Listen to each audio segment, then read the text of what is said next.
Here, while fetching the data from the CoreData fetches some information from the CoreData, which are CD students. Now, when you are interacting with the application, I don't want to use the CD student. I want to use similar model. I want to use the student, but not the CD student. So that is the reason we have created a student structure here. In the application layer, in the database layer, we are having CD student. Clear?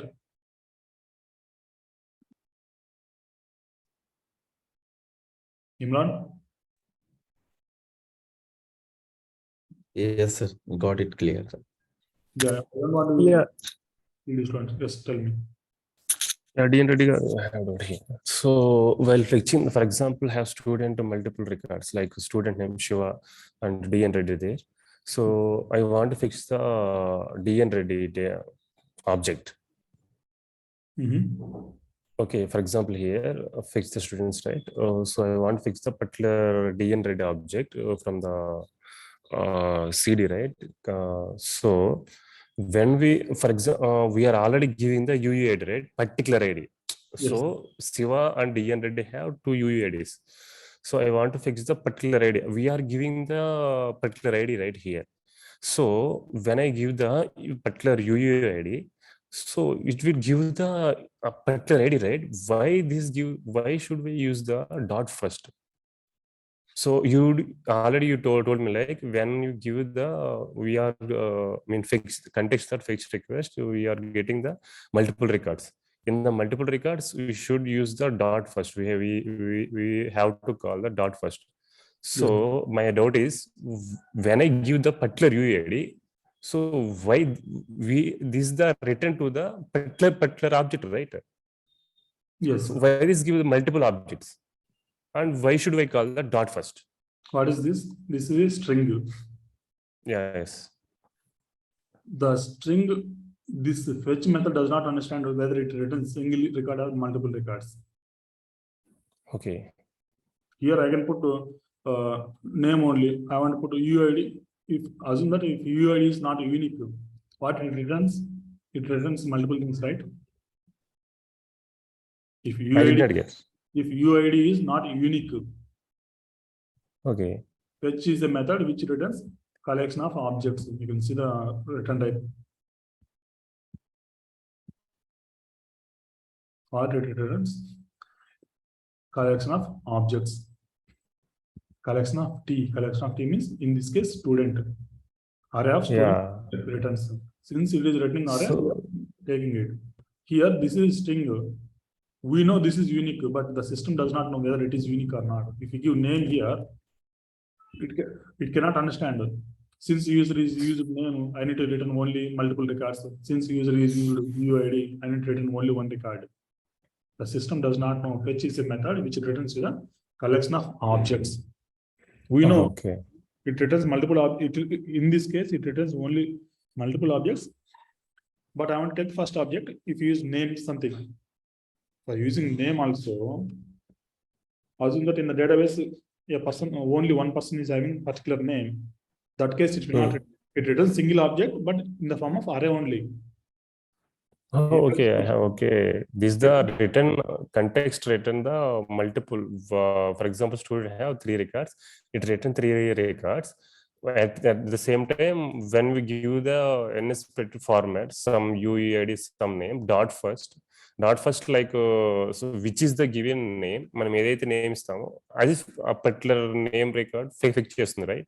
Very simple. Whether it returns 10 records or 1 record will be written in the form of array. Yeah, yes. I'm taking that the first object.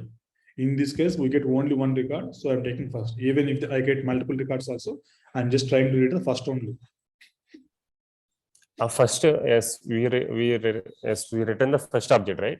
First object is UUID. How this is the UUID, right? Return the particular UUID, right? Return. It will not return UUID. UUID object. Sorry, object. It will return the manam edaithe UUID istunamo particular UUID or name. So when I call the dot first, it's written the particular object, right? Yes. మాకు అది doubt అండి. అంటే contest dot fetch అన్నప్పుడు students have multiple records, it return the multiple records immediately, and when I call the dot first, it's written in the particular object. Yes, right? Yes, it depends upon the query whether it returns multiple objects. Yeah, yes. Object, Correct, but correct. the written format is in array only. From the array, we are reading the first object. That's it. Any more doubts? Samba? Yeah. Yeah, why should we use the private init while creating the, so here. Please watch the Singleton class. Singleton is a separate concept which we have already taught. Okay. Okay. Yeah, To sure. make this class as a singleton, we should not allow user to create multiple objects. That is the reason we are hiding it. Yeah, thank you. Now, Sir, we are using most of the time force unwrapping. That is means unrecommendable, right? So how we can just, if any of the thing we can convert it to the optional binding or anything, how means that if let or guardlet, because most of the time we just bypass the error by using force unwrap. yeah, just to save the time and just writing, just to save the time. Okay, generally, how do you write? You know what is force unwrapping, what is optional binding and guardlet, right? In this case, how do you use if let underscore name equal to name text field dot text, let page equal to page text field dot text, again convert this One in interview I attended, so that time they asked me, I submitted the assignment force unwrapping. They told me don't use if let, only they told to use guardlet. So I told you the basically difference. I told you the address. When do you use guarded? When do you use if let? If you want to stop the execution immediately, if something is not available, use the guardlet. If you want to continue, even the block of code is not required to execute if there is nothing. There is nothing. If something is not there, if you want to escape that, you can use if let. Yeah, got it. If everything, everything, it depends upon you. Okay. But the optional binding is recommendable way. Force unwrapping is only for the UI label and test field IB outlets property that we can use, right, sir? Yes, yes. Okay. Address text field. Yeah, I got it. Okay, you can write it, but I got it. Thank you. Yeah. Address text field. This is how we need to use. Okay, instead of using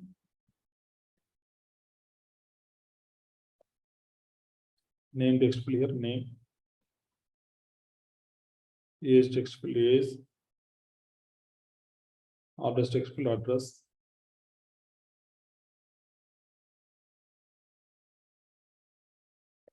That's it. This is how we actually need to use underscore name. Okay, this is the actually recommended way. Okay, here you can use guard statement. I don't want it, there is nothing to execute at the bottom. If you want to execute something there at the bottom, then you have to use the if let. If you want to escape from here itself, if you want to jump out, if name or text is or address is not available, just use the guardlet and return immediately from here. Perfect. Now we see the relationships and generics. Also, we try to use generics. I'm taking a new project here. While taking the project, I'm converting.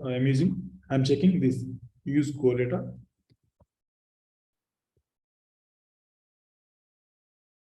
CoreData relationships.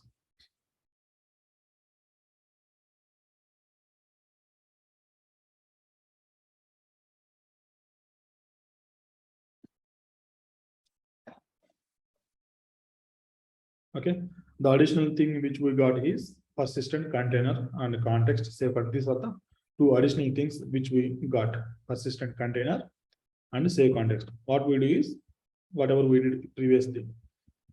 Do not include everything in the app delegate, remove this and create separate class for the CoreData manager.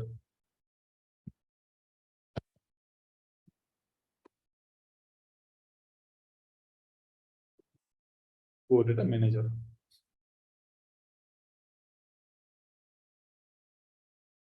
CoreData manager. Let me take static, let shared manager, which is Singleton. CoreData manager equal to CoreData manager. And make private unit. And whatever we did previously, the two parameters, I'm just taking all them out and remove the unnecessary comments. And here also same thing, you can read and understand what exactly it is saying and bring the context outside so that from anywhere I can access and make this lazy, and lazy should be variable. Perfect. Private unit. Save context. Okay, my CoreData manager is ready. Let build and see something is we need to write one more thing. Context, import the CoreData. Import CoreData. Come here, delete the imported CoreData here, and save the context. How to save the context? CoreData manager dot shared manager dot save context. That's it. CoreData separate manager is ready for us. Now, there are no records, there are no tables, there are no records. Okay, I want to create two tables. One is schools table, another one is student table. Schools and student tables. How to create entities? This is how I'm just making this CD school.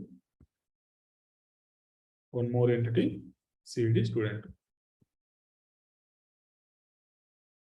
CD school, CD student. In the CD school, I'm adding attributes like UID is one thing which we require. UID type and name of the school, which is a string, and established. I'm taking this as a string only because every time we need to we need to convert that into the integer and a string. So I'm just taking string established here. Want orders? If want orders, let me make it to the 3 fields only. Our table is ready. Table name is CD school, contains 3 different parameters. And CD student, let me for the CD student add attribute. You can add attributes here.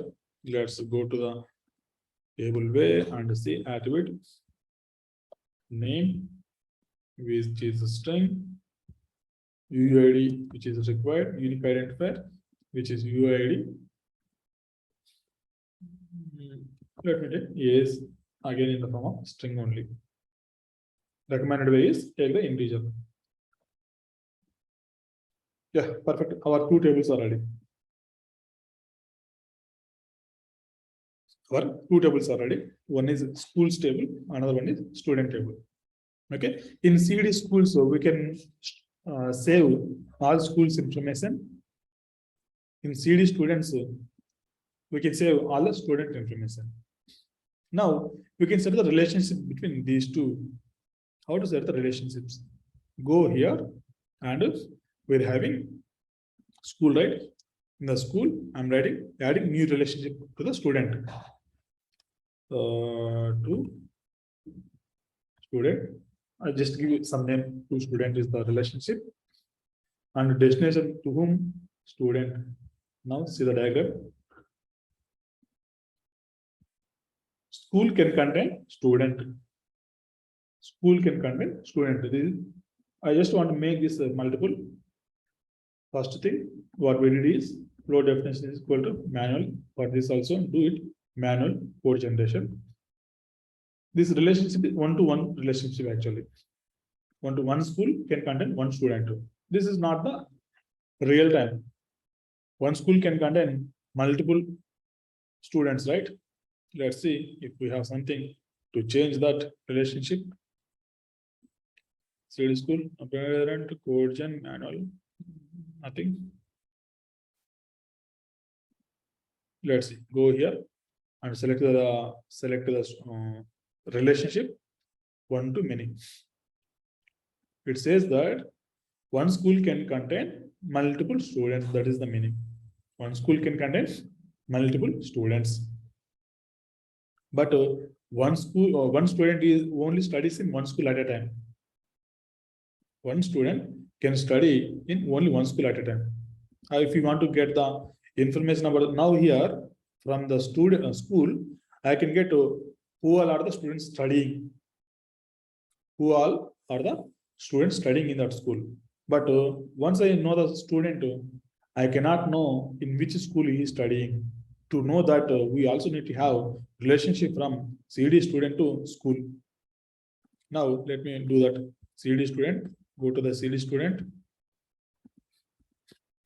Add the relationship here to school. To school. What is the relationship? School, inverse, I am not putting right now. Let's see. You can see two relationships here. Here, CD school contains multiple students. CD student contains one school. In which school he is studying, that school he is in. To get here. And there is something called inverse relationship. I'm just making it inverse to student and see the diagram now. Okay. Now, what we can do is, once you know the CD school, you can fetch all the CD students. Once you know the CD student, you can know his from the object, you can know the school. That is the inverse relationship.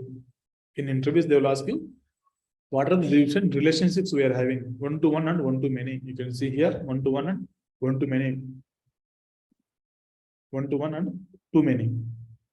Relationships are two types, one to one and one to many. When do you use one to one and when do you use one to many? When the particular object contains only one object of other entity, then that is called one-to-one relationship we can have. Here we have one-to-one relationship. One student can study in only one school, only one arrow. One school can contain multiple students. Multiple these objects can hold by the school. Single object. A student can be studied in only single school. That is it. Inverse relationship is from student you can access school, from school you can access student. That is the inverse relationship. In single relationship, if you have, you can do both. Our entities are ready, our attributes are ready. Now what we need to? We need to generate. By default, the classes NS managed object models are generated. If you want to, we have put manual, right? Let's do that. Here, go to editor, create NS managed object subclasses. In this, these are the two entities, CD school and CD student, and save them inside. Save them inside the folder. Not here, folder, inside the folder. CD student is ready, which is the NS managed object subclass. CD school is ready, which is NS managed object subclass. Here we are having, if you see here, two school student is part of any particular school. So CD school we got here. If you see students NS set, two student is NS set. Student can have multiple students, right? Sorry, school can have multiple students. In one school, multiple students will be studying. So two student is NS set structure. Sorry, this is collection. Here if you see, this is single object. Single CD school here, multiple students. NS set which holds multiple students. And also we got some additional stuff here. Add to student, remove from student, add to student, remove from to student. We got some methods as well to add the single student and deleting multiple students. By default, we got these methods. We can directly perform this operation. Here, no additional methods here, only fetch request. our school and student entities are ready. Now see how do we use the things.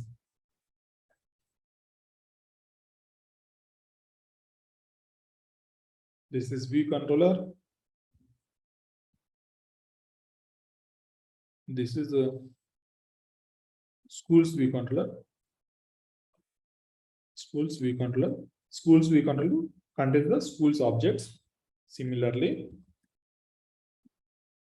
students view controller.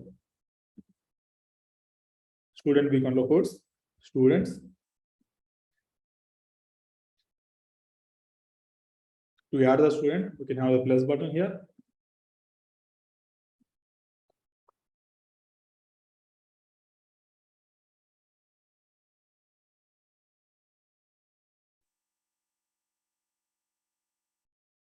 This is what we are going to follow. To adding the student, I'm going to have one more plus button here. Basically, we're going to have two table views. One holds all the schools, another one holds all the students. All the students who are part of this particular school. Okay, let's try. This is not the 100% accurate approach. Different people follow different approaches. Okay, I follow this approach. You can follow different approach. Okay, this guy CoreData 15. You guys follow the CoreData 15. He has the wonderful tutorial. Even Kilo Loco is another channel on YouTube. You can follow him about the CoreData.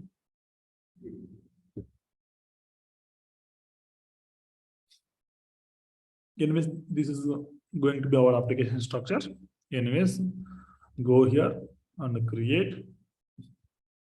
This is let me keep this in navigation controller so that it will be easy to push and pop. EI table view. Table view creation does not take more than 5 minutes. We know how to do that. We did many table view applications. Let's make this schools cell.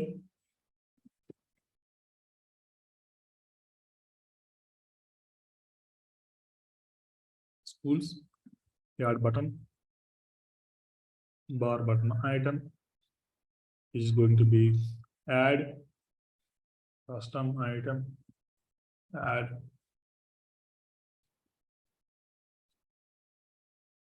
table view, set delegate and data source.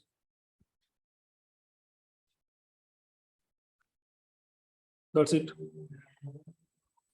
Let's come to the view controller, extension, view controller, EA table view delegate, EA table view data source. Number of rows in section, number of sections, that is number of rows we need. Then UMBR of rows in table view. Here, let me create schools where schools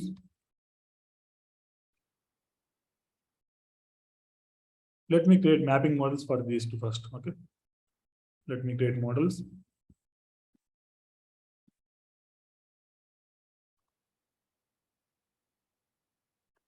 EAWSM. We also need IV outlet where table view.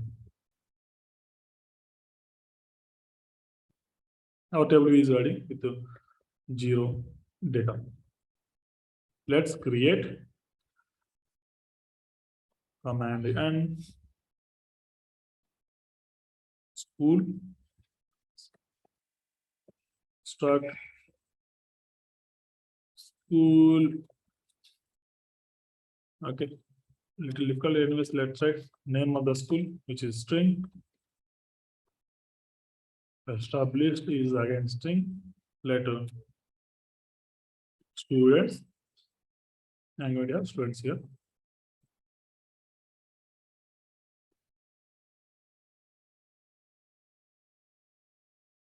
Let me create one more model for the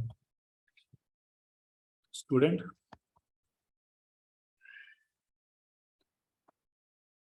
Struct student. name of the student, age of the student, which is again string.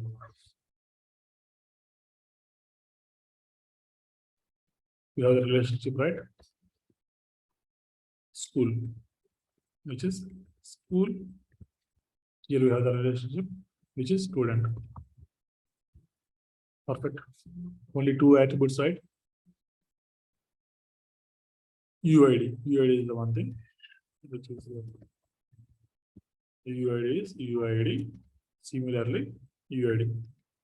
The models are mapped CD student, CD school to student and school. The information is mapped. Perfect. 4 objects totally. 4 here. Here also 4. Perfect. Now let's do the stuff. View controller.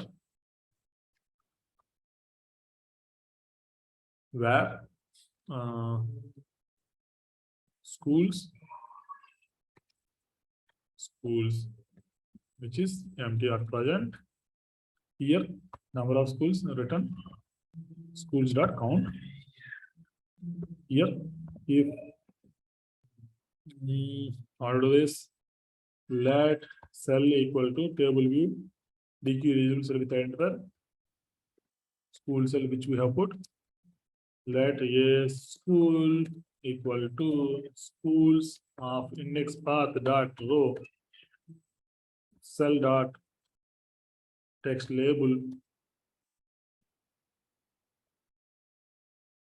text equal to a school dot name cell dot detail text label dot text equal to a school dot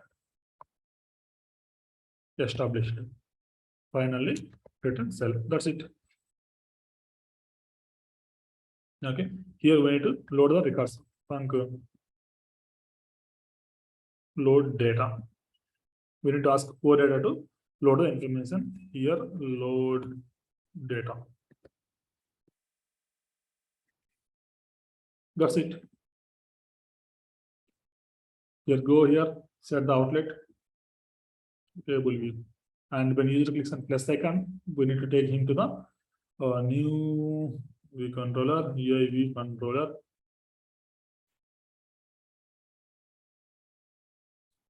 Here, let's add the same stuff like UI text field.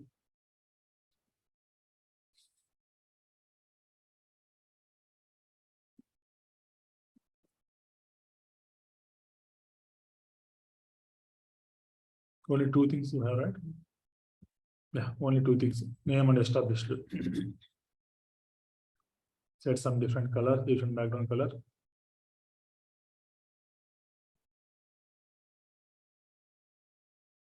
Here, set the placeholder. Name. Established.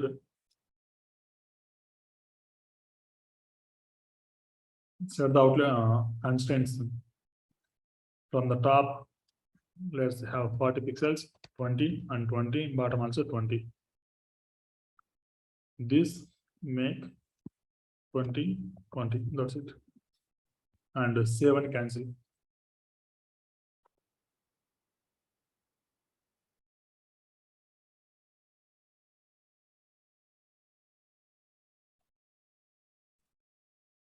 Cancel and save.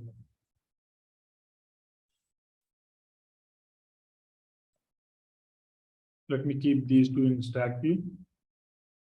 Embed in stack view. And 50 pixels away from the top. 50. Keep them in the horizontally center in the container. And space give some 100 pixels. Perfect. This is ready. Name and established. When user clicks on plus icon, I'm setting a segue where user can move to this view controller. Perfect. Similarly, let us create a VA for the students. For the students also, almost we need the same thing, same stuff.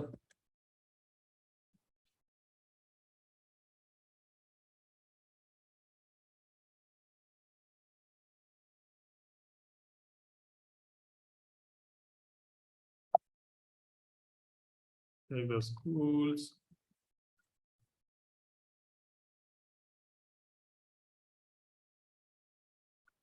Take this view controller.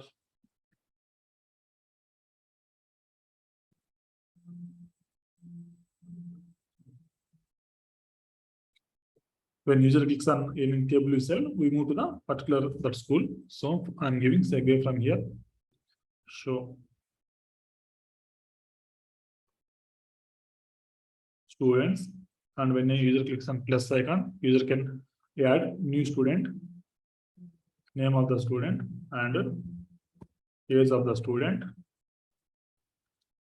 and this class name is students view controller. Let me create view controllers for this. Let's see. Coco touch class, students view controller, and let's add two more classes. Add student view controller. Similarly, add school view controller.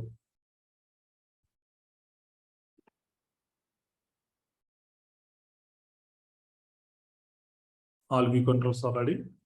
Go here, set the classes. This is students view controller. This is add student view controller. This is add school view controller.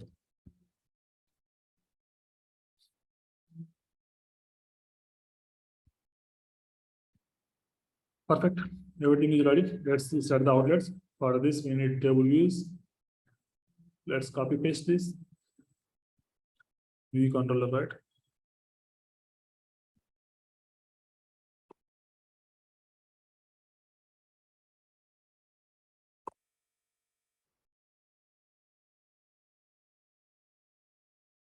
Same thing I'm doing to the students view controller.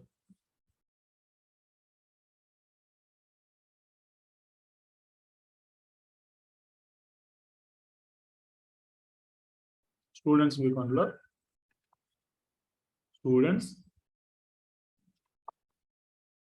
Students, load data here, students.count.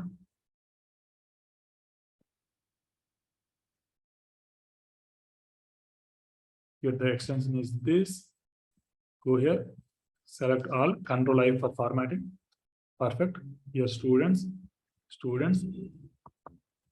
a student dot name, a student dot age. Perfect. Here cell is student cell. I'm just giving the name. You can give any name. We know all these things. Here the table view cell. Here that is student cell. What is left? Add student. How to add student? Add student view controller. Contents. IB outlet. Where name text field.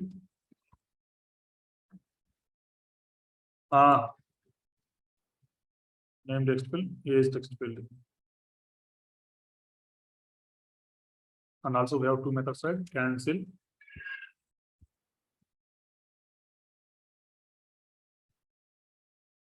Or that IB action. Func.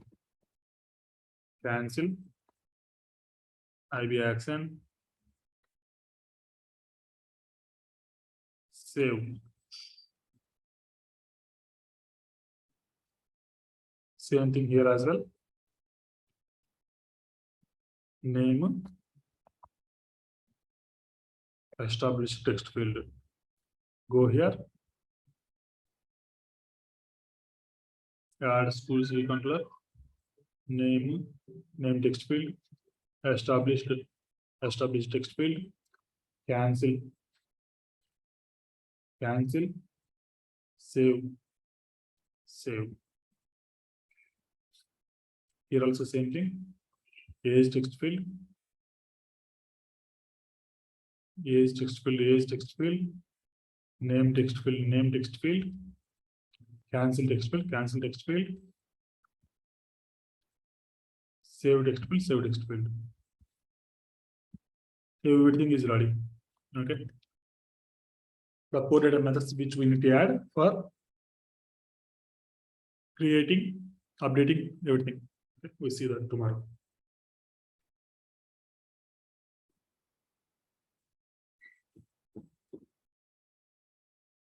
School should be displayed here. Plus can move here, come back. That's all for today.